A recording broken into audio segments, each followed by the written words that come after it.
Ngayong papalapit na ang bagong taon, kabi-kabila na ang paglabas ng mga fashion forecast. Para sa 2013, emerald daw ang magiging patok na kulay.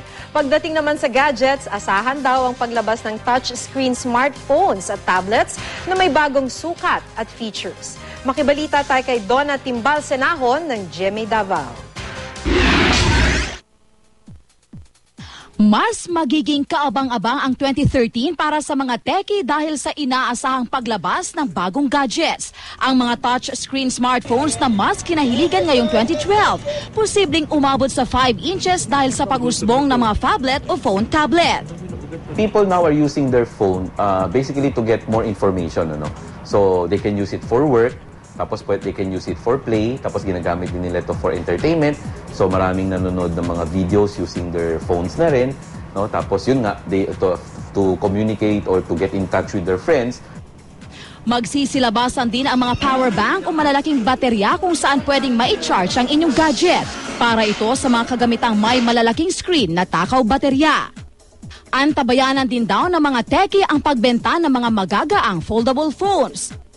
Gusto niya parang nasusuot mo na yung device mo, So yung screen mo nafo-fold mo na siya, foldable screens or OLED screens, Pero malinaw pa din siya.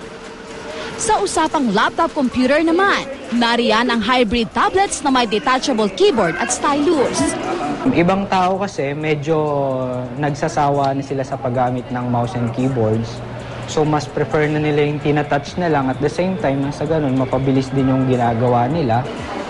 At kung makabagong desktop computer ang hanap nyo, mayroong 23-inch all-in-one PC na magkasama na ang CPU at screen.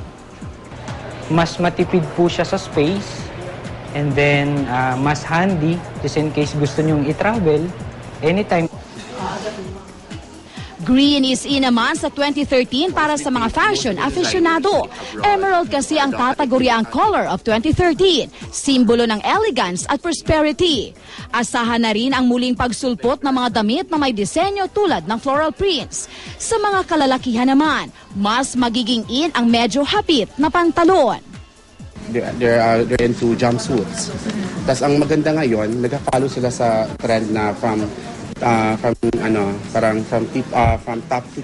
top to two, parang more on printed lahat, more on floral. So, some of our clients here, they ask for a design na more on like embroidery kasi uso din ang embroidery.